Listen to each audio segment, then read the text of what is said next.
Dhanbad DRM कार्यालय में DRM Kamal Kishore Sinha ने प्रेस वार्ता का आयोजन किया। प्रेस वार्ता में डीआरएम के अलावे अन्य रेल अधिकारी भी मौजूद रहे।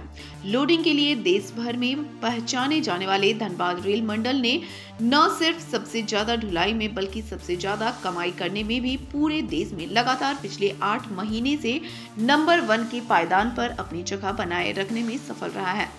डीआरएम ने कहा कि देश को बिजली के लिए कोयला उपलब्ध कराने में धनबाद का अहम योगदान रहा है।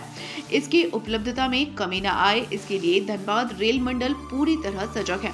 उन्होंने बताया कि अप्रैल से नवंबर तक में हुई लोडिंग में धनबाद ने अपने निकटतम प्रतिद्वंदी बिलासपुर खुर्दा रोड और चकत्तरपुर को लगातार मात देते हुए नंबर 1 के स्थान पर काबिज रहने में सफल रहा है। 8 महीने में धनबाद ने 122 मिलियन टन लोडिंग कर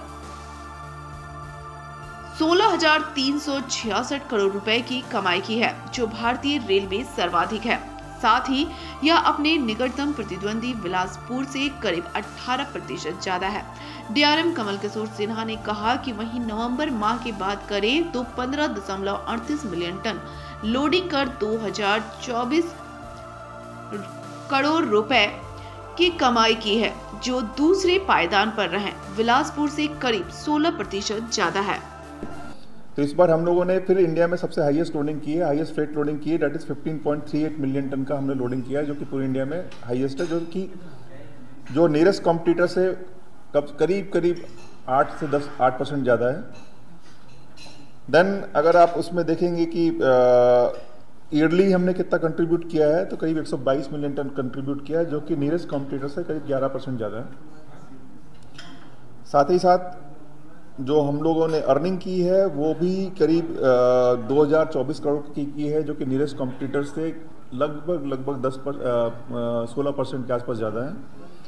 और सिमिलरली हमने क्यूमुलेटिव अर्निंग की है, जो कि धनबाद डिवीजन ने केवल फेट पे 16,366 करोड़ की है, कि जो कि नियरेस्ट कॉम्पिटिटर बिलासपुर से 13,544 से करीब 3,000 करोड़ रुपये ज़्यादा है। तो अगर आप बेस लेते हैं तो इट इज़ अराउंड 18% के आसपास ज़्यादा आता है। जो हम लोगों ने पोजीशन बना के रखी है, वो हम लोग कंटिन्यूसली पिछले 8 महीने से कंटिन्यूसली नंबर 1 है इंडिया में फ्रेट लोडिंग में और अर्निंग में। और इसका जो सिग्निफिकेंस है वो मेनली जाता है कि हम लोग देश के लिए जो इलेक्ट्रिसिटी प्रोड्यूस करनी है, उसका जो ग्रोथ रेट है वो 8 से 10% के आसपास होना चाहिए। उतना कोयला हम लोग 8 से 10% के आसपास उपलब्ध करा दे रहे हैं, जिसमें प्रोडक्शन एक पार्ट है, ट्रांसपोर्टेशन एक बहुत इंपॉर्टेंट पार्ट है, जिसमें हम लोग पॉजिटिवली कंट्रीब्यूट कर रहे हैं।